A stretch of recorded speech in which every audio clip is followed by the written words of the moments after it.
Streaming cyberspace into your place from Martinsville Speedway. YesterYear Racing, where past meets present, introduces 1966 to the now with the running of the YesterYear Classic. It's round 13 of 16 on the YesterYear Tour Modified Series Season 2 schedule. And bringing you the live as it happens, green to checkered coverage is your favorite choice for sim race broadcasting, the Virtual Drift Network. Hey, a warm Virginia, hello and welcome on this Tuesday night, October 21st, 2025. The institution, a.k.a. Short Track Baltimore, J.R. Shepherd, joins yours truly, Bill Soups, on high up in the VGM press box to bring you our Word's Eye View. Replay Ryan Seneker, turn the knobs and push in the sliders. Tonight, and two more races before YesterYear crowns its second ever Tour Modified champion. Last season's champ, Brian Bianchi, well, he returned this season to defend his title. His 3 seasons wins has not been enough to overcome a pair of missed races, leaving Bianchi both outside the top 10 in points and outside the championship conversation. Thomas Gogo Ogle sits atop the points, helped by 4 wins. But consistency of late has been Gogo's Achilles heel, with 3 of his last 6 results falling outside the top 10. Though time is running short, and the odds are long for Ogle letting this championship slip through his fingers. If it is a case of Butterfingers, Brian Johnson is there in second, just 25 markers out to capitalize on any miscues. You know, the fortune cookie starring Jack Lemmon and Walter Matthau topped the box office this time in 1966. And 96 Tears by Question Mark and the Mysterians was Billboard's #1. Who will be #1 tonight? To find out, pull the lever on the Lazy Boy and settle in for the excitement. That is 150 laps of simulated short track nostalgia racing action right here, about to stream your way. J.R. Shepherd, the 2 longest races this season were 300 laps at Nashville and 300 laps in South Boston. Jeff Ogle won both of those. Now, this race was originally scheduled for 250 laps. Tonight, it's been reduced to 150. What do you think? Yeah, definitely been shortened, which is going to make it a different race than those first 2 that you mentioned. But so Martinsville, this is an iconic track, placed just over a half-mile in length, tight radius, low bank corners, and these modifieds were made for boring just like this. But tonight, I think it's going to be about balancing aggression with finesse. I feel like you have to have both here to be successful. You have to be able to charge the entry of that corner here without overdriving it, because you absolutely must let the car roll through the center of the corner. That's how you find the best grip, right around that inside curve, which we'll be talking about throughout the night. So if you don't focus on corner exit here by rolling through that corner, you will be waiting to get back to that throttle, and in return, you will be opening the door for the driver behind you to make a move down these long straights. You cannot let that happen if you want a chance to win here at Martinsville tonight. And of course, VGN always goes the extra mile for immersion. So that's staticky here. We're doing that intentionally to give you a little feel of what broadcasting was like back in 1966, where static was really the name of the game. Hey, let's take a quick look at the points. You know, league organizers can enlist the help of OpenAI to make predictions on each race's outcome. You know, it's known as Hubble. Here's what she thinks of the chances for the drivers in the top 10. Thomas Gogo Ogle, well, he's predicted to get it the win here tonight. For whatever reason, Brian Johnson was snubbed by AI. Because of his ability to stay clean and finish well, Hubble sees Papa Kenny Allen coming home in 5th. Nobody in the top 10 has collected more incident points than Todd Liston. That does not please Hubble. But she does love Tim Horton donuts, and perhaps she's biased for things north of the border, which might explain why she's picking Canadian Scott Negus to podium tonight. It's Rodney Dangerfield times 5 with Double Deuce Bruce Pearson, Alan Wanamaker, Jerry Isaacs, Brian Neff, and Randy Schuler getting no respect from AI. And there you have it. I hope you're going to have a good time here tonight. Glad you were with us. Only 150 laps here at the familiar confines of Martinsville. 1966 rules, so they can pit as often as they want. They have as many tires as they want. And because it's 1966, if you're going on a picnic, go ahead and litter. All right, let's go ahead and give you the grid. Qualifying is done. Starting on the pole, It's Jerry Isaacs, and he's going to be flanked by James Lowell. Yeah, inside row 2, points leader Tom Ogle. On the outside, that 9 car, Alan Wanamaker. Eric Esseray and Brian Neff fill up the next row. Rolling off 7th, we got Ken Allen. Outside in 8th, Gavin Adams. 9th and 10th is the Lipper, Chris Hazlip. He's going to be flanked by Robert Giersko. Yeah, rolling off inside row 6, we got Torrance Childs. On the outside, Chris Davis. Todd Liston will be starting in the Baker's other spot. Thomas Hilbert outside of him. Rolling off in 15th place, we got Scott Negus in the 29 car. Outside in 16th place, that 27, Brian Johnson. We encourage you to play the VGN consumption game. Every time Soup mispronounces one of the drivers' names, go ahead, take a swig. VGN encourages you to drink responsibly. VGN cares. All right, the parade lap is done. Now they get down to the pace lap.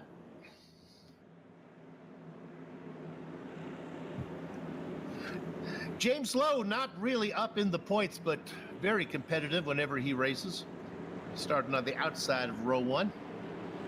What's the preferred racing line here, JR? It's going to be interesting. I mean, down on the bottom is the preferred racing line. However, on restart, you can make that outside through turns 1 and 2 work. So, really got to get it done through 1 and 2. By the time you get to 3 and 4, you can lose a lot of ground, but that's something to watch on each and every start and restart. A sweet 16 plus 1 worth of drivers taking the grid here. This and 2 more, we crown a champion. You know what to do. They come around, they wait for the flag man. Gather up the chicken cake, covering out the cows because the horses are out of the barn, and the first stallion with the big jump, that's the outside. He's making a roll out there. That is Isaacs. He's trying to make a roll on the inside, working hard. Let me correct myself. That's Low on the outside. And now the outside line begins to fade. Yeah, absolutely. Once you get to 3 and 4, and there's a big wreck coming out of turn 4. I see Neff around. I see Gavin Adams, and 1 car is up and over on the front stretch. My goodness. Neff was at the front, then they all started to pile in from the outside. Oh, and it's the 87. Is that the number? I know that number. Is that Todd Liston? Sure enough. He's a banked catfish. Yeah, we'll get a replay here. We see going into turn 3.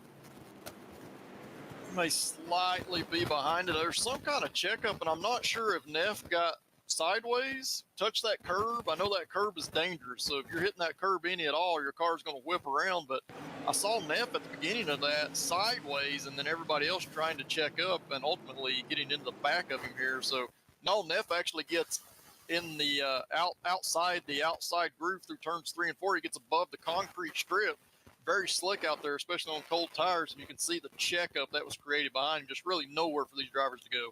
Terrence Childs in the 5 ducked to the inside, got through, and Todd Liston says, yeah, I like that, Terrence. I'm coming after you. But it closed for Liston, and he got turned over. Okay. I'm new to the series, I got to admit, but I'm going to assume that in 1966, they didn't allow drivers to get an extra car. Am I right on that, JR? Is that your guess? Rules here, no extra cars? Yeah, absolutely. There's no fast repairs in this series all right. at all. So once you got damage, you're in trouble. That's big boy racing. Got to figure Todd Liston was upside down. Got to hurt a little bit. He's still in the pits.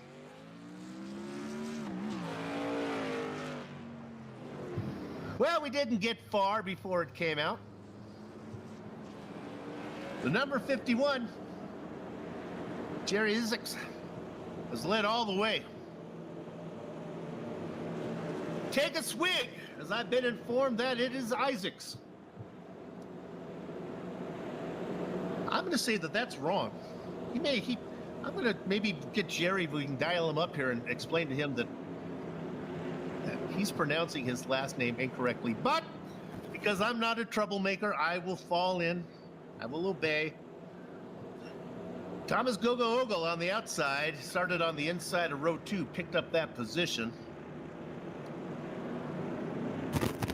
James Lowe was stuck on the outside. Things were not going his way. He may have benefited from that caution flag because he was stuck out there and they were lining up to try to freight train him.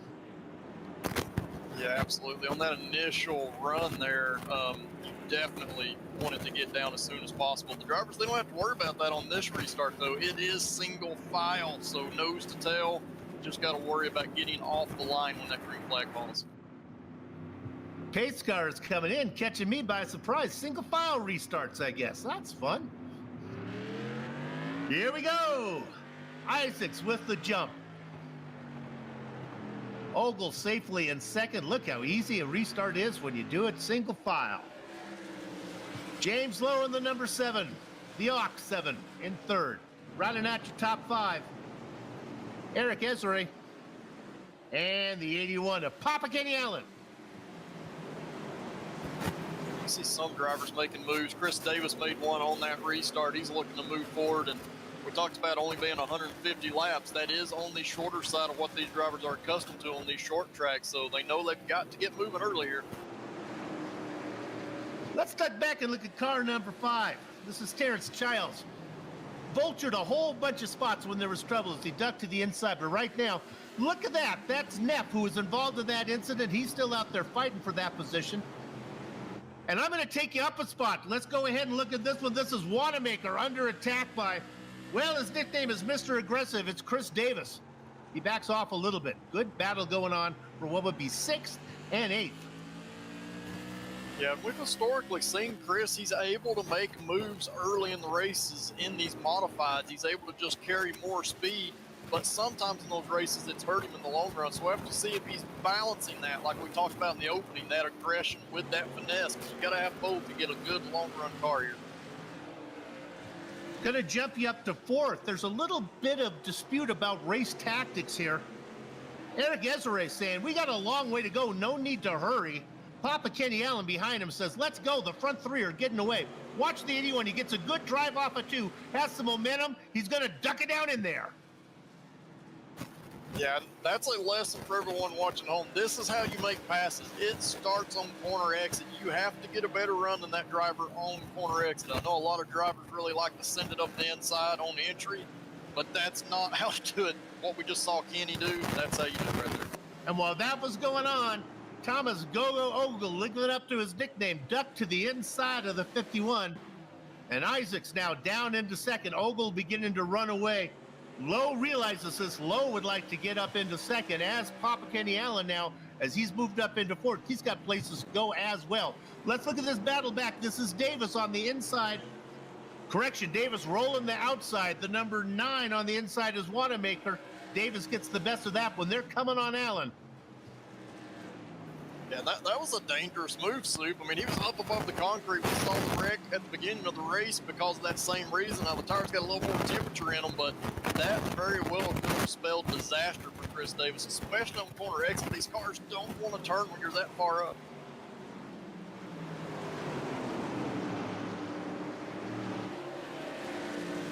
Interesting strategy here. They can come in, they can get tires, so some drivers may want to use them up, come in, get fresh rubber, and then use them up again. Others may stay out there, and I don't know, JR is going 150 laps. Is that something that's doable on these tires?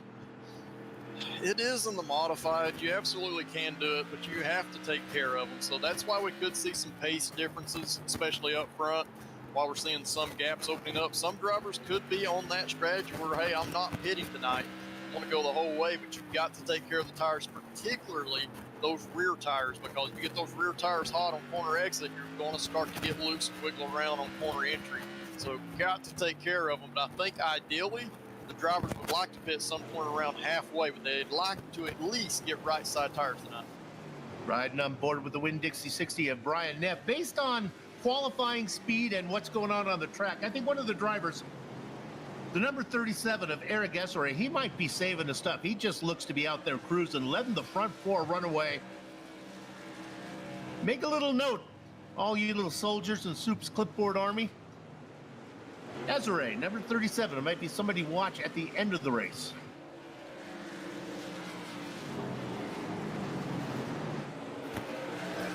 You can see up front, Soup, that top group, they kind of, expanded out, got some distances between each other. Oh, Todd Liston's down on the bottom of the track. He's trying to get out of the way. He's still got problems from that initial accident. He's doing everything he can to stay out of the way of these leaders or these lead lap cars. But up front, we saw that gap open up. Now it's closed back down a little bit. I've seen Tom Ogle get loose a few times in the center of the corner, so handling is starting to come into play here. Things are starting to change. Bless Todd Liston's heart. He's still back out there putting in times. The car doesn't feel good. He's multiple laps down, but he's still doing it. The driver to watch is Chris Davis. He's our big mover so far.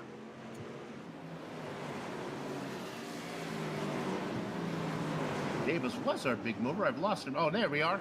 Racing down in 6th position. He was in that battle with Wanamaker. He got the best of that. Now he set his sights on Ezra. Remember, Ezra, I think it's going to be a tale of two cities here between Davis, who's in a hurry to go somewhere, and Ezra, who's taking his time to go nowhere. Yeah, that strategy of taking care of your stuff, not worrying, about the drivers ahead of you pulling away, that works fine until you get another pack of drivers catching you. And right now, that's what Eric's starting to see in his mirror. And he does not want that group to get right to his rear bumper. He needs to maintain some type of a gap. And after we've said that or started talking about that, he started to maintain that a little bit. It'd be interesting to see if he can fully do that with the way that Chris Davis is charging. Taking your time when you're racing in 5th, probably a little easier on the ego than taking your time and letting 3 guys go by. And that's what Davis, Wanamaker, and Childs wants to do. Childs is fun. Childs has been looking to pick up spots after he made that great evasive move to the inside. And right now, getting a little bit of the wall is Wanamaker. That's going to open it up for the 5. Taking it in there, diving it in deeper than Confucius in the submarine was Childs, but now he backs off, and now he loses momentum, and now rolling the top is Neff. Yeah, we're seeing why it is so difficult to get around this track. One of the things that is difficult from the driver's perspective is waiting to get back on that throttle. That's one of the reasons we saw Wanamaker get into the wall in the late corner exit there. It's so easy to want to get back into that throttle because you see the pressure from behind, the driver's breathing down your neck, and you get on that throttle, and all of a sudden the car pushes and pushes and pushes until you're into the wall. So it is difficult, but this is a track where you have to have some discipline, even when you got that pressure from behind. Let's say good day, and get into maybe right in the cockpit, if we could, of Scott Negus. Negus started in 15th. He's picked up 5 spots. He's got a Canadian smorgasbord in front of him there of cars to pick up. Back there just taking his time. AI loves Negus. Picked him to finish 3rd. Yeah, and he's looking for some redemption after the race at Pocono. He had an uncharacteristically bad race there. Just one of those times where it's just not your night. So Scott knows how to get it done in these modifieds, and he's a driver that can be aggressive when he wants to be, but early on he's going to be taking his time, and he looks like he's got plenty of speed. He looks like he's going to have no problem making his way forward as we get into this race. Hey, I butchered his name when we were calling the grid. Let's give him a tip of the hat right now, and I'm talking about Ruben Garesco. I hope I got that one right that time. Did a good job of getting out of the way. Garesco. Have a sip, everybody. See Scott there on the inside of Brian Neff. He was able to get that move made, and it comes down to that pressure thing. When you see a driver right behind you, you start trying to over-apply that throttle, and a couple things happen. If you apply it too early through the center of the corner, the car can jump sideways and get loose on you, or it can start to push out on late exit. And right there, we saw Neff get a little bit loose, and Scott was able to capitalize. So we talked about Negus. He gets 1. Next on the Canadians hit list, well, that's going to be Childs, who had a bad exit out of 2, and then Wanamaker. Both Wanamaker and Childs are starting to slow down a little bit. I think Negus will be there soon. Leaving them behind was Chris Davis. Davis now is setting his sights on the guys ahead. Got a couple of lap cars to get through before he gets all the way up to the guy he's really going after. Yeah, and we can see Todd listening. He's continuing to go around this track because he wants to turn laps. He was decently up in points, had a shot at the championship a few races ago, and things have just not fallen his way. But the thing in this series is that if you continue to make laps, you never know what's going to happen in the long run. Drivers could end up being taken out in accidents. That's why Todd's continuing to run. Just in case somebody has some misfortune, he's going to try to capitalize that and pass them late in the race. Just coming into this series and taking an overview, looking at the stats and seeing that Todd Liston in the top 10, that's no surprising. But seeing Todd Liston with the most incident points of anybody in the top 10, that was really alarming. Clearly, things have not been going his way this season. That's not his, that's not the way he races. Front three looked very competitive. I don't know who's faster. They're all just taking their time. Ogle, Isaacs, and Lowell. Yeah, so just kind of looking at lap times up front. I mean, they're kind of going backwards and forwards right now. Ogle's got the fastest time. James Lowe is pretty well matching him lap after lap here, and Isaacs is just a little bit off. That time we actually saw Isaacs was faster, and there is a caution out on the Speedway. Chris Davis is up on the pit wall. Oh, this is not Jazz. Just getting loose in front of him was the 28. That was Garisco. Garisco went around, and then Davis, collected him.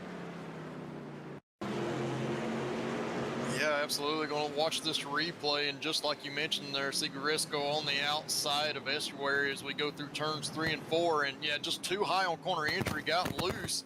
He did a nice job of saving it and not causing a lot of carnage there, but unfortunately for Chris, he was right there as he was saving the car, so that bounced him into that inside wall, and that's ultimately going to end his night. He was one of the drivers that was kind of making it exciting early in the race, making the moves.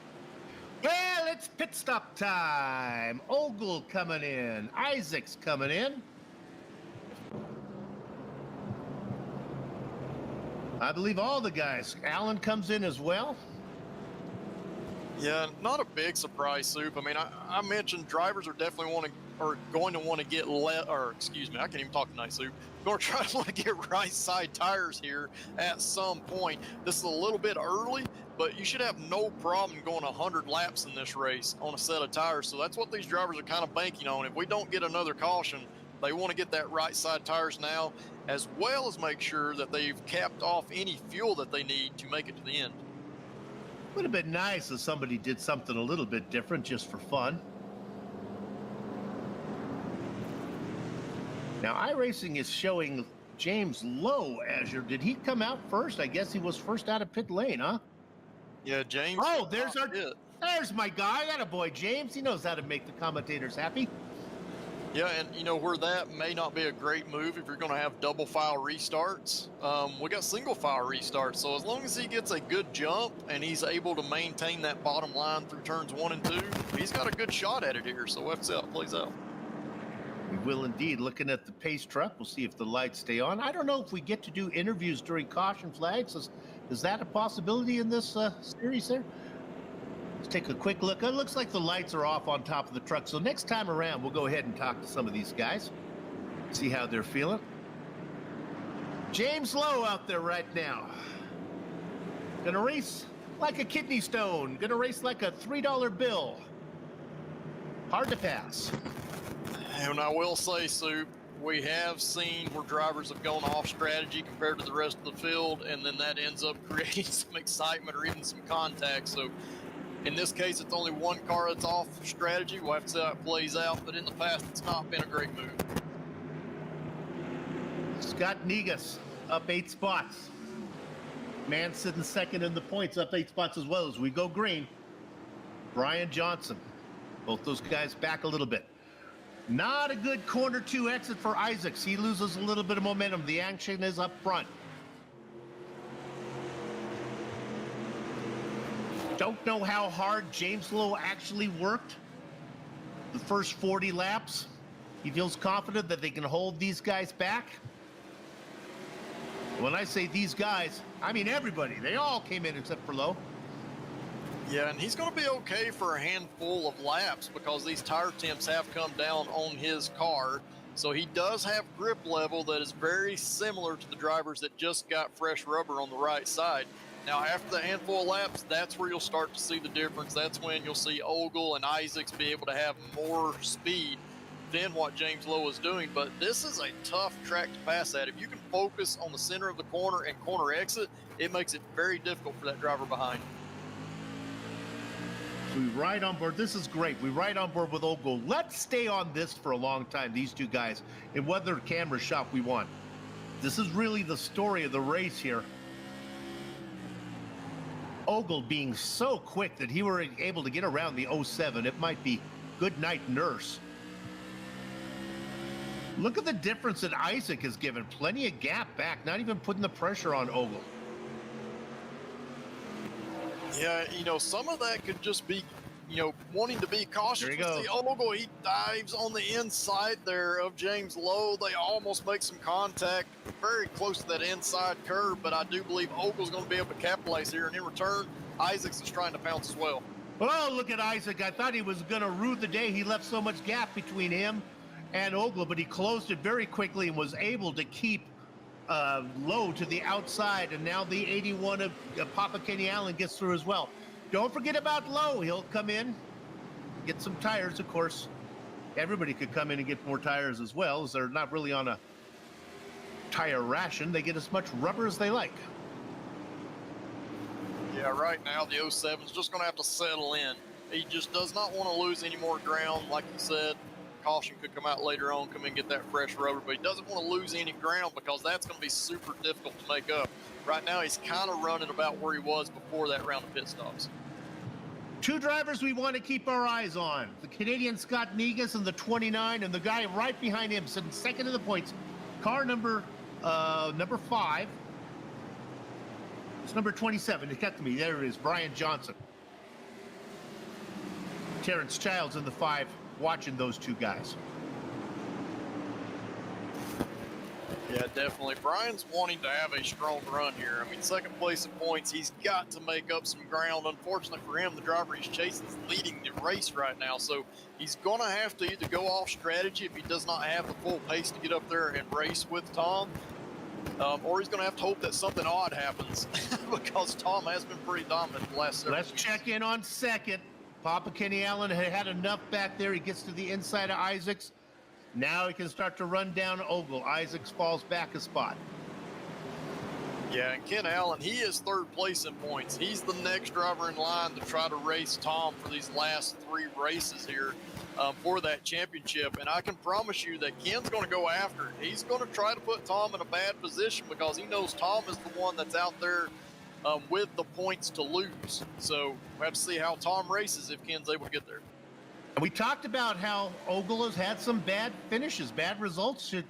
Could allow those guys to make the gap up. It's still a manageable gap between first, second, and third, but they really need to have good results now. They're running out of time. Yeah, it's down to the part of the season where it's all about risk versus reward. So if you're somebody that's got a comfortable points lead, you've got to really think about when someone's putting pressure on you, just how hard you want to race them in order to conserve those points. If you're somebody that's looking to make up points, you've got to go hard. You're not worried about anything else other than trying to get to the front, and that's what Ken Allen's trying to do here. You can see the gap there. Allen going to try to run him down. All right, let's check back in on car number 29, Scott Negus. He's got to the back of Wanamaker. Oh, we got a caution. No? Do we have a caution? Yeah, we got a caution on the Speedway. Hazelip is spun down in turn 4.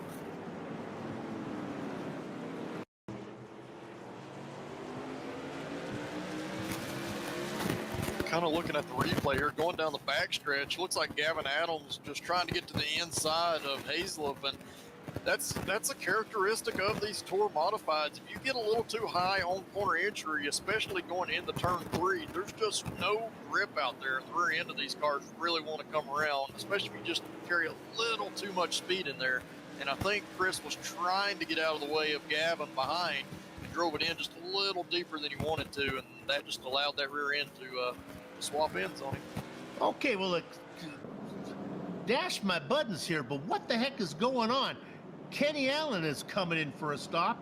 Isaac comes in again. I figured Lowe would come in, but I didn't think these guys, they've only been out there for a handful of laps. I think the yellow came at lap 40. 22 laps, I guess, makes sense.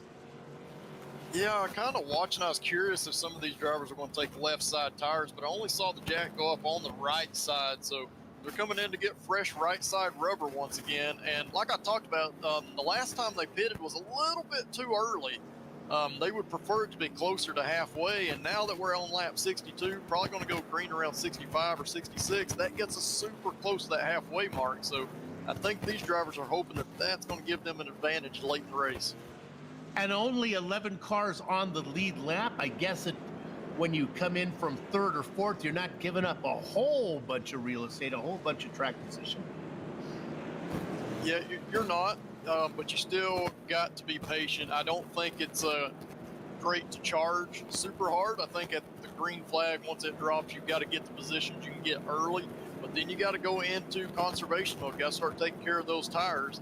And it's going to be a lot longer to make passes happen because you do not want to use up that rubber. Otherwise, you're going to be on the same playing field as, say, Tom Ogle, who stayed out here. And that's who you're trying to beat. So you've got to have some type of advantage.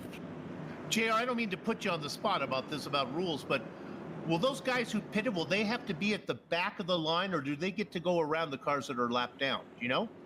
I do believe they're always around the lap down cars. I believe lap down cars are always to the back of the field because we do not have any wave rounds here. There's no lucky dogs, so lap down cars to the tail end. All right, well that makes that pit stop a little less painful then for those guys.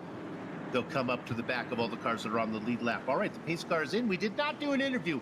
We will get one next time, but I tell you, we had so much action during that caution flag, we had to cover it. All right, we go racing. Tommy Go Ogle out in front, being stalked by the man who qualified in fifth, Eric Ezere. Wanamaker has worked his way up to third because he didn't come in for a stop. Scott Negus did the same. Yeah, so that was big moves for them. So Eric's somebody that we speculated could be saving his tires. So this would be a time to start to show what kind of pace you've actually got. So it'll be interesting to see if he's able to keep up with Tom Ogle. We'll see some movement back here in the pack with Brian Neff making a pass. Director, can we have my favorite pit stop graphic? I love this graphic. And what you'll see is, look at Allen. You'll see him because he took that lesson, and Isaacs, I believe, are the two drivers that came in for a stop. That's why they have that little white part there at the end of their line. Yeah, absolutely. They're the highest running drivers that just made a pit stop, and really that was a good move because they only lost a couple of positions. If you can see on your screen right here, they are a lot faster than those drivers ahead. Ken Allen making a move on Negus. Trying to get to Negus, doing a good job. Yeah, I questioned it, but honestly, they were racing, I think, probably third and fourth when they came in. After the stops, they got up to fifth easily, and here's Allen looking to get up into fourth, which is just about where he was before the stop. So what do I know? Well thought out, you two.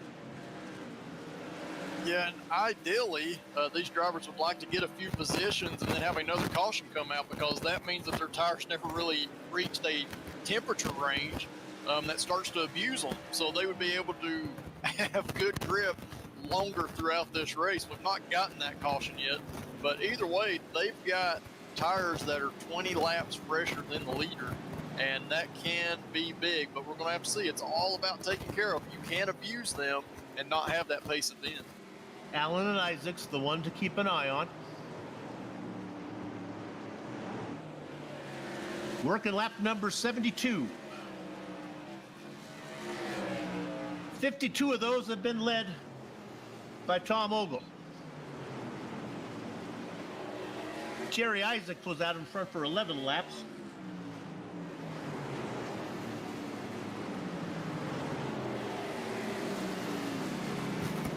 You can see on your screen all of the drivers, they have gotten single file. That's what they ultimately want, because they're all fighting for the bottom of the track. Oh, and as I say that, we see Torrance Childs going around off the nose of James Lowe there. We'll have to see what, or if any contact was made through turns 3 and 4. We'll get a replay here, but the caution is out on Speedway. Got loose right in front of Lowe. Yep, that was just one of those situations a little bit too high through turns 3 and 4. He was probably going to kind of save it. I think a caution would have came out anyway, but Lowell was just not able to check up there. He was already committed to the bottom of the corner at that time. Okay, based on what I just saw from Allen and Isaacs, I would not be surprised if the leaders come in. And sure enough, here they come. They are, and this is right at halfway. So this is like the magical number. I think all the drivers were hoping a caution would come out because, you know, halfway, 75 laps, more than doable. And you can actually abuse those tires a little bit if you only have to go 75 laps. So this gives the driver something better to work with. In return, I think those drivers that just pitted about 10 laps ago, they're in a great position because their tires are going to almost be equal to say what Tom Ogle's tires are going to be when he comes off pit road. Indeed. Let's see if we can dial up the 81 of Papa Kenny Allen to talk to him. Kenny, it's Soup up here in the booth. I was chastising you for that last pit stop. It seemed foolish. But what do I know? You got to be happy with the way it worked out, right?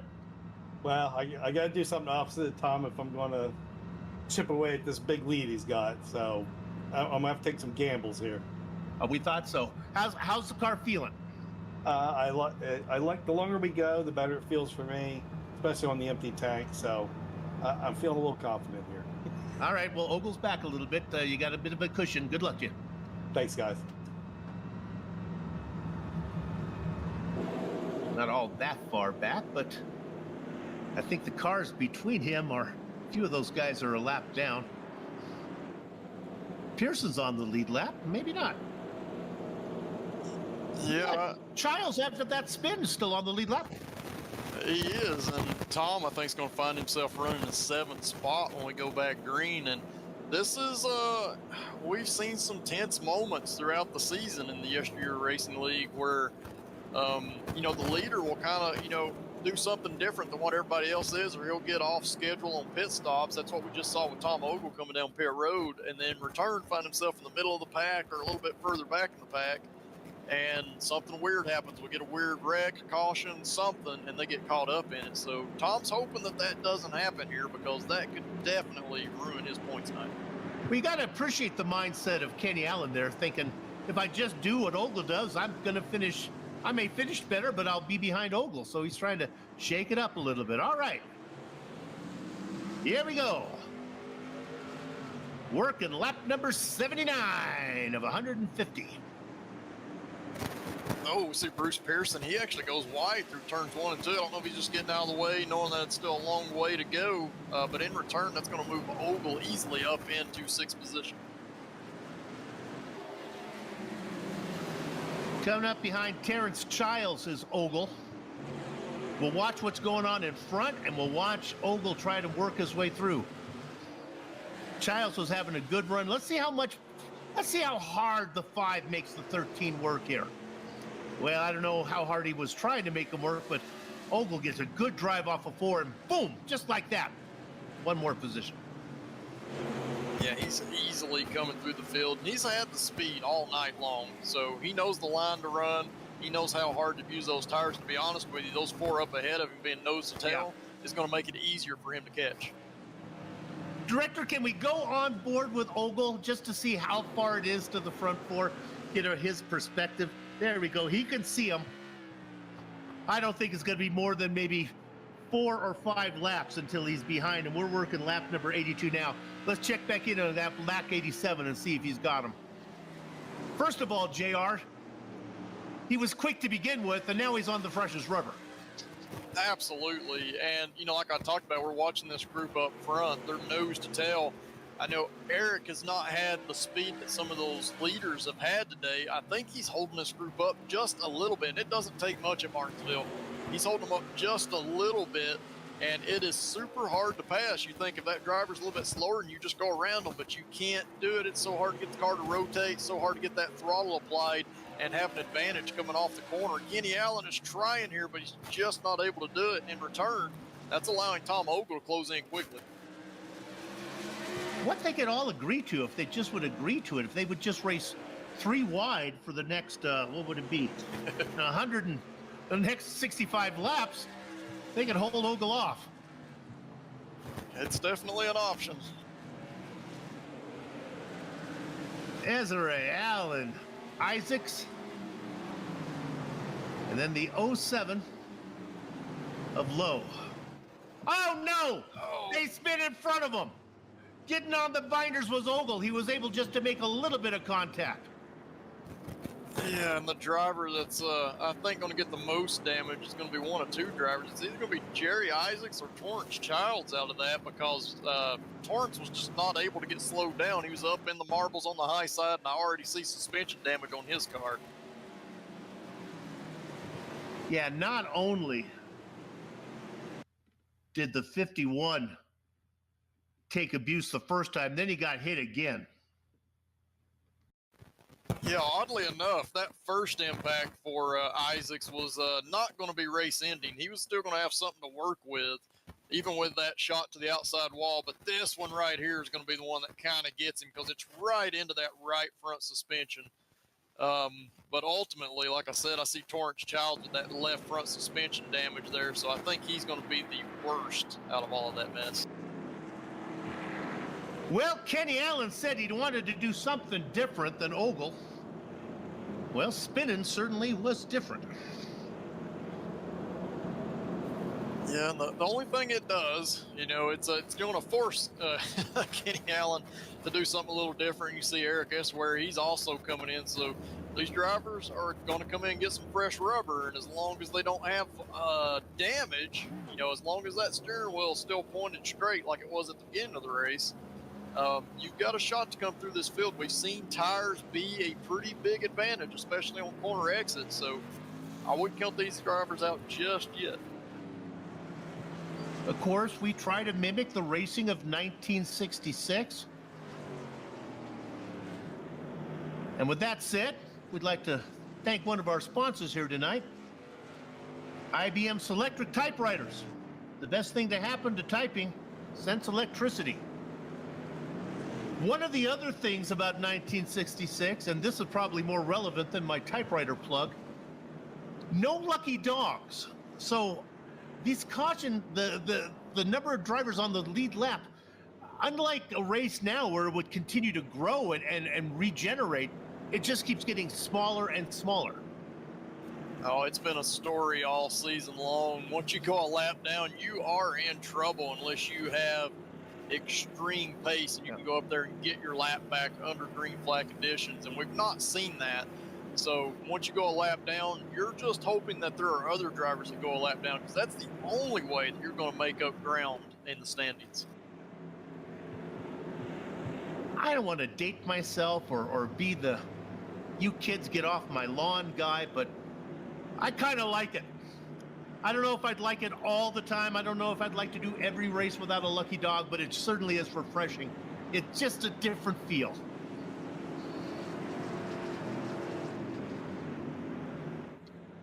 All right, in control of the field. James Lowe, he's out in front again. Oh, no caution out, but you can see on the screen there is a spin on the front straightaway. I think that might have been Jerry Isaacs, and he has decided to tow, so he is off the race. We're staying green flag out front. You can see the big lead that the 07's got. Oh, my goodness, how things can go south. Isaacs was racing up front, and now just a touch over halfway, he had to take a tow. Lowe and Ogle.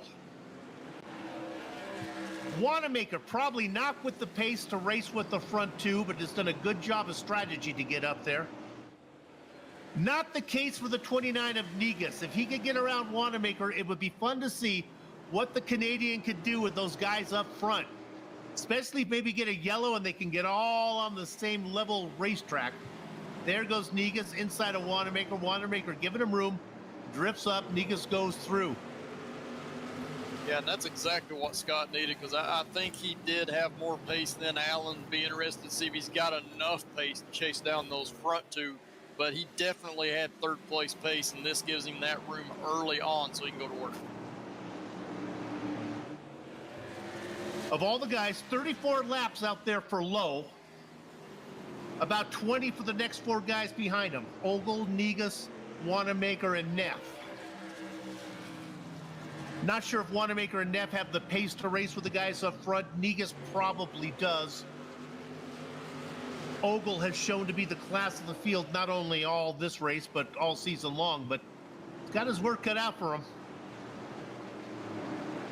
This is a situation we saw earlier with Lowe in front of Negus and Lowe on a little older tires. It didn't take long for, I'm sorry, in front of Ogle. It didn't take long for Ogle to get him last time. We'll see how the 13 does now.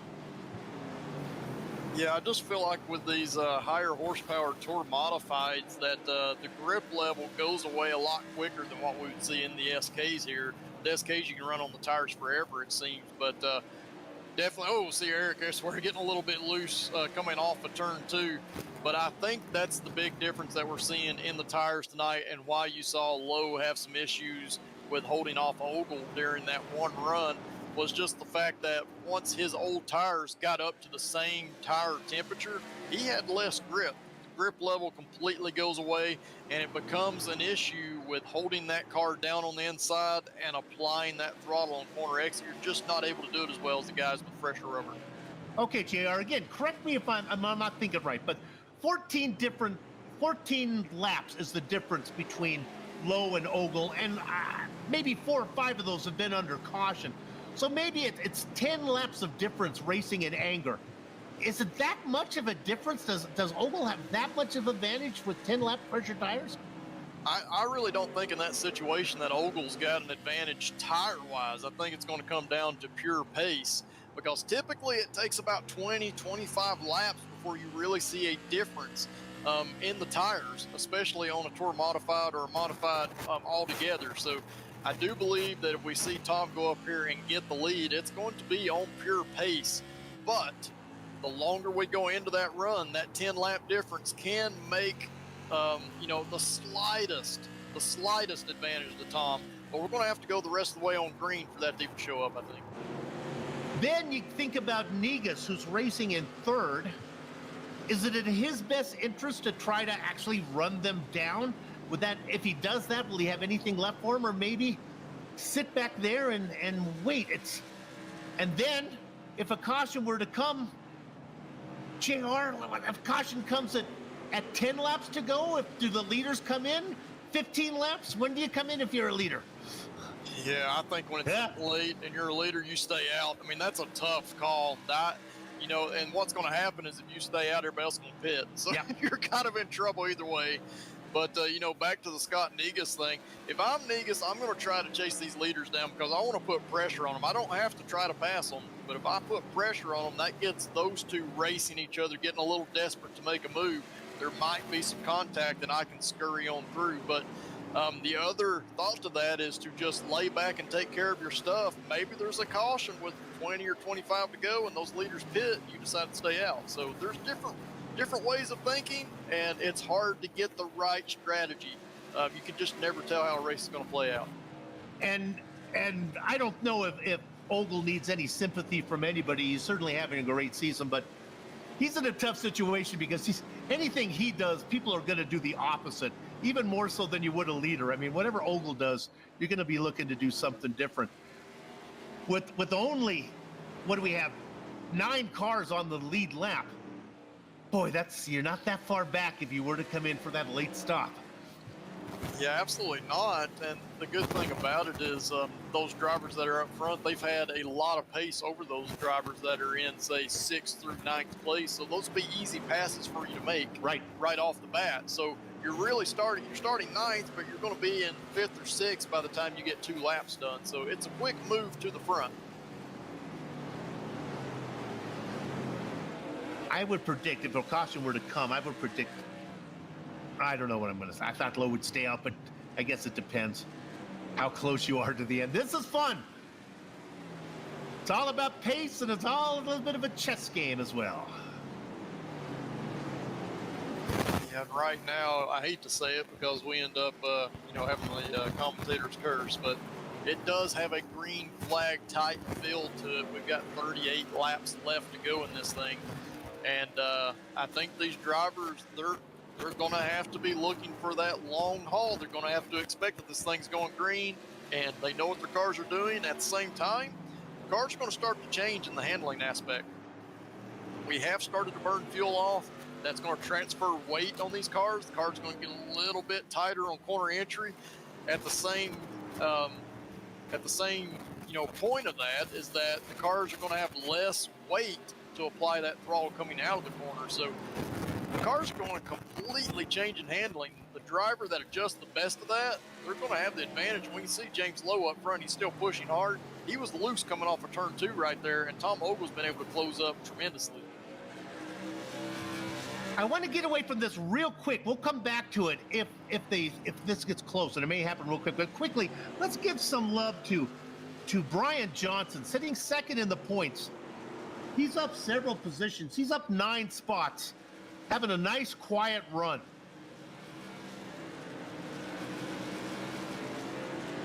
There you go. Here he's out there racing, and he's racing with epilepsy and showing that what you can do. All right, let's go back up to the front. This is fascinating. These are 2 guys who know how to race a tour mod. A little bit different tire wear from the 2 of them. The leader a little bit older on rubber than the guy chasing him.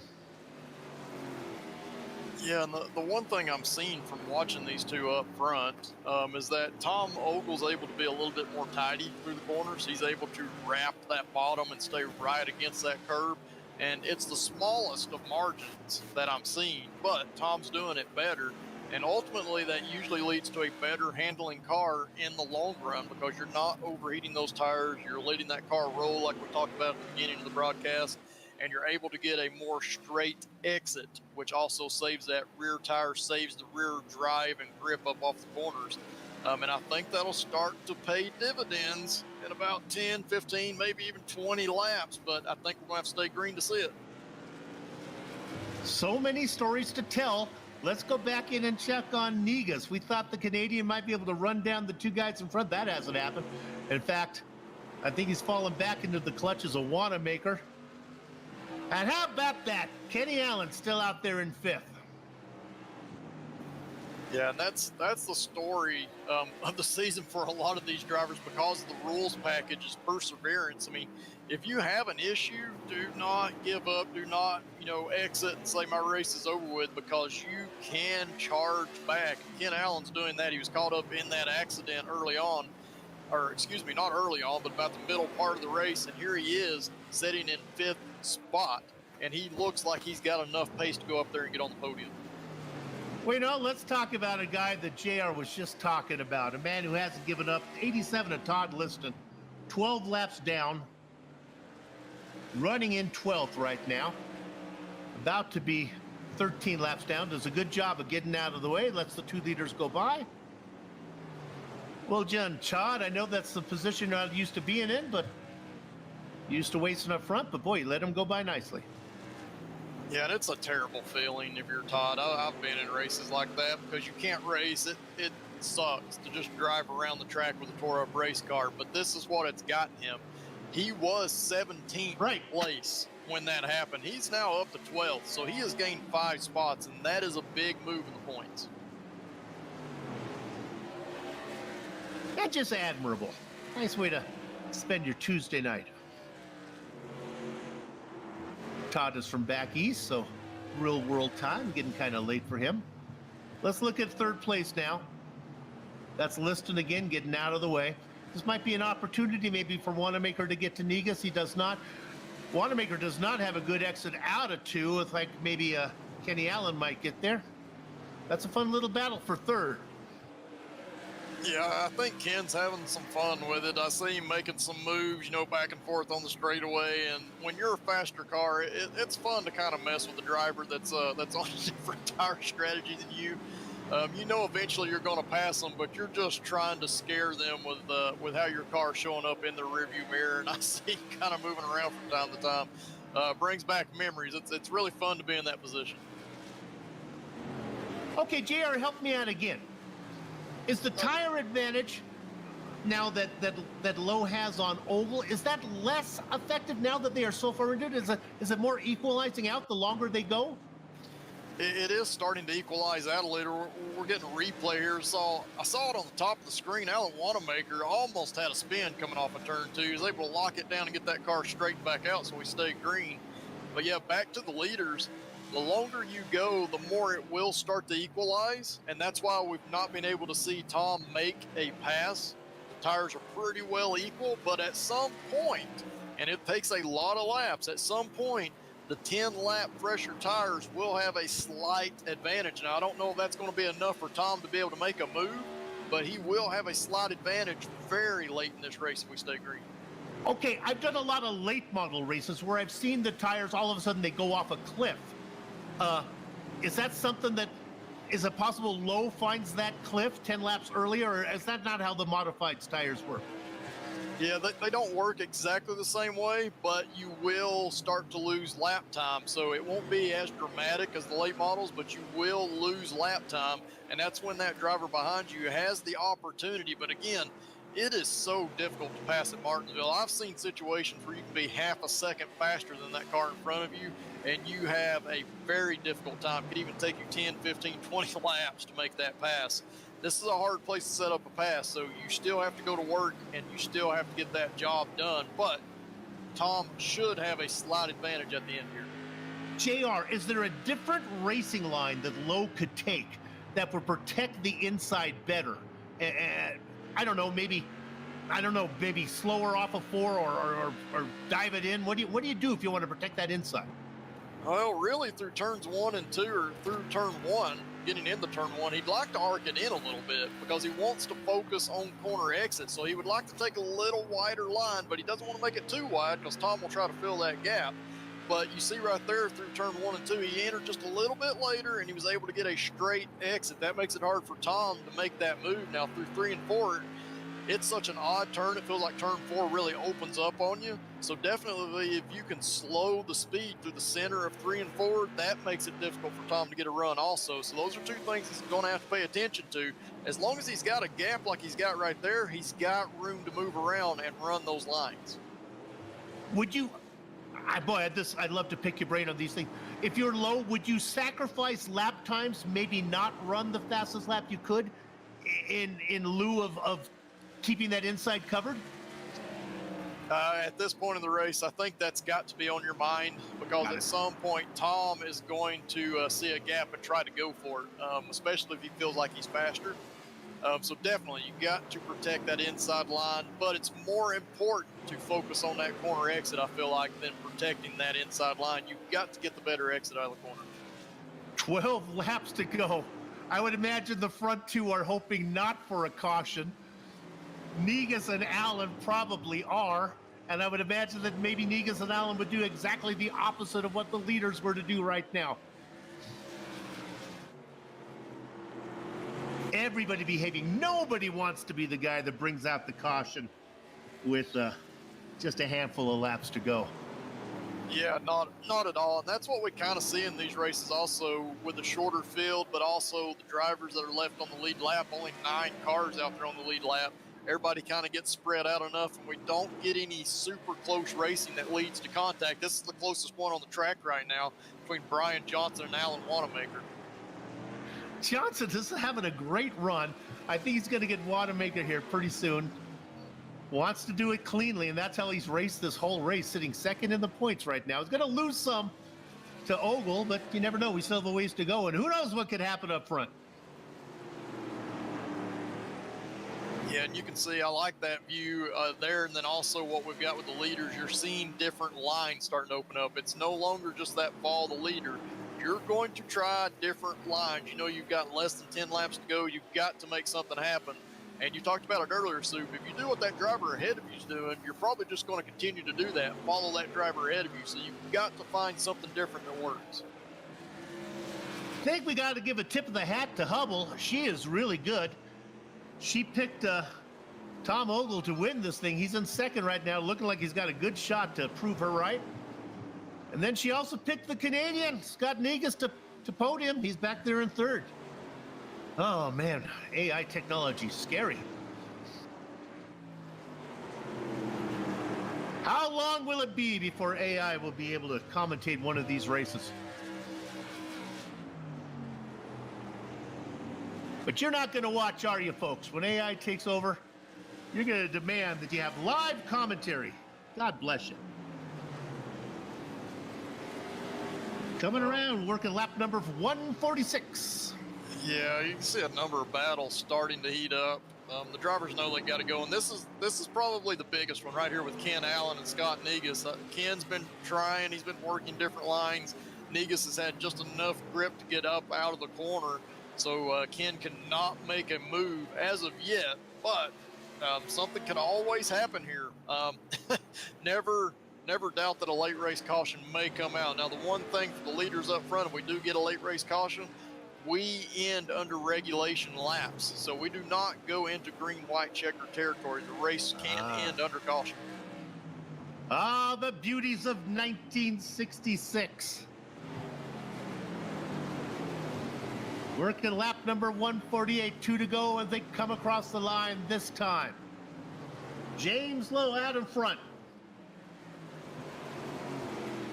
He's led 69 of the laps so far.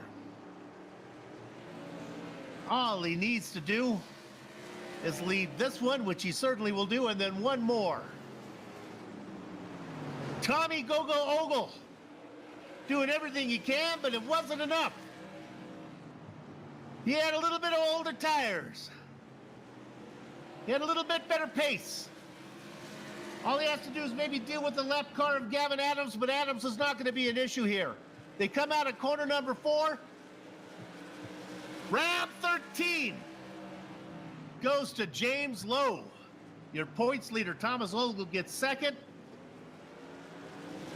And Hubble was right, as the Canadian gets third. Scott Negus, Papa Kenny Allen, and Eric Esray rounding out your top 5. Tip of the hat to the series organizers who cut this race down by 100 laps. It felt like a good distance. 150 are done. We'll take a short break. We'll come back and run down the entire finishing order. Talk to a few of the drivers before we put a lock on the gate. Who you watching? The Virtual Grip Network.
Welcome back to Martinsville Speedway. Yesteryear Racing, where past meets the present, introduces 1966 to the now with the running of the Yesteryear Classic.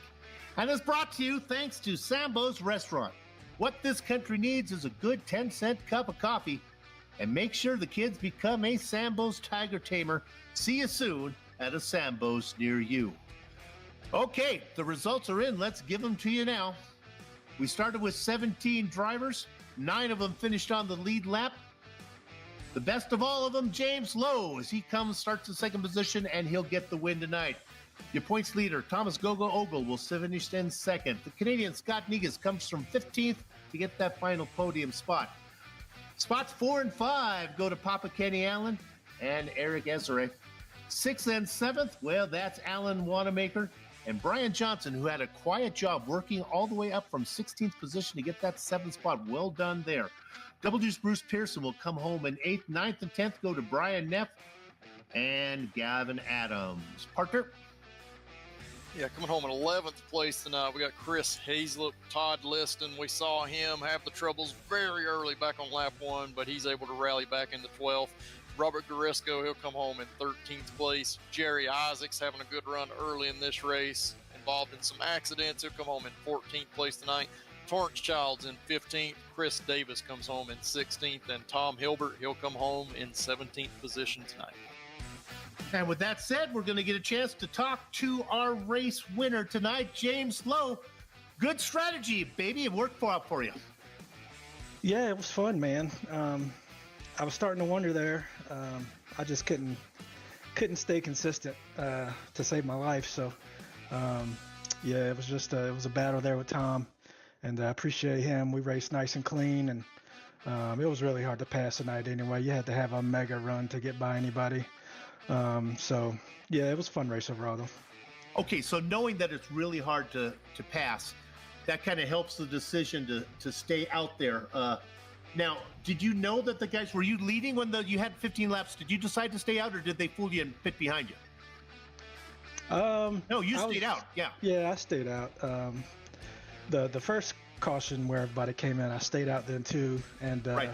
I think it would have worked out all right. I was just kind of riding. I let them go, and I was riding, and I was staying with them. So I think I'd have been all right there. But then another caution came out 20 laps later or whatever. So I was like, well, I'll go ahead and get some tires anyway. And, yeah, that's all I'd planned on pitting. We got that. Well, congratulations on the win, and we'll see you down the road. Appreciate it. All right, JR, who you got? All right, I'm here with second place finisher tonight, Tom Ogle. Tom, first off, I want to ask you how the handling was tonight, and what more did you need with that handling to try to chase down the leader at the end? I needed like a little more bite off the corner. I just I couldn't get like turn and drive off the corner. I needed it to drive off the right rear a little bit more, and it would push the right front just a little bit on throttle. That's kind of what we were expecting based on the racing that we were seeing out there, and definitely looked like it was a tough night for passing. I think ultimately you got back to a position that you wanted to be. I did, and I just was riding, and if he made a mistake, I was going to capitalize, but if he didn't, and I'm not going to knock a guy out of the way ever, so it was just a good race, and he ran a perfect race. I mean, I put as much pressure on him as I could. Absolutely. We saw it up here in the booth. Good racing throughout the pack in a couple of spots, but I'll get you out of here on this one. So you come in with a big point lead tonight. You were able to extend it, finishing ahead of the second and third place drivers in points. You guys, in a couple of weeks, you'll be at the Old Atlanta in this car. What's your thoughts going there? I've never experienced that before, so it's either going to be amazing or it's going to be like Pocono, where it's drafting and just luck. So I guess we'll see. I've never raced this car there, but I do love Old Atlanta in any other car. So I'm hoping it runs. It's going to be wide open, I think. I don't know. I wish I knew. It'll definitely be interesting. Been a surprise to all of us, so we're all in the same boat there. But hey, congratulations on second place tonight. Thank you. Maybe we'll talk to you in a couple weeks. Yep. Have a good week, guys. Old Not Atlanta. Yeah, Old Atlanta will be fun. It's good, always fun to race on a track that was there before Sherman burned down Atlanta. With that said, let's dial up Scott Negus, the Canadian. Talk to him. Wait for Scott to come here. Oh, we got him, Scott. Well done. Well, you know, if you could just qualify a little bit better, to have an easier time of it. Yeah, I had a penalty. I wasn't allowed to qualify because I was really bad last week. Oh, see, I didn't know that. That's unusual for you. Well, shame on you. You deserve it then. I'm sorry to be interviewing you. You got a podium, despite your naughtiness. You didn't have anything at the end for those guys, huh? No, buddy, I burned it all up trying to chase them down, and then I was just in defense mode to try to keep Kenny behind me, just trying to make sure I hit the center of the turn. So let me ask you this. You're in third. If a caution were to come out, and let's say we go green with 3 to go, would you have been able to hold off for 2 laps if they came in for tires? Would you have been able to fend them off, or were you cooked? You know, I think you can at Martinsville with these cars. As long as you keep it on the curb, they're going to have a hard time passing you because everyone's really loose coming off. So I would have tried it for sure. I thought you would have. It would have been fun to watch. Well, congratulations. Nice drive through the field. Looked clean to me. So well done. We'll see you down the road a bit. Thanks, Sue. Appreciate it, buddy. Scott Negus, your third place finisher today. That's going to do it for us, but we want to tell you that this broadcast was a production of the Virtual Grip Network. We do this all the time. We'll put on screen right now all the broadcasts that are coming up. You find one you want to watch. You know what? I suggest you watch them all. What else are you doing there?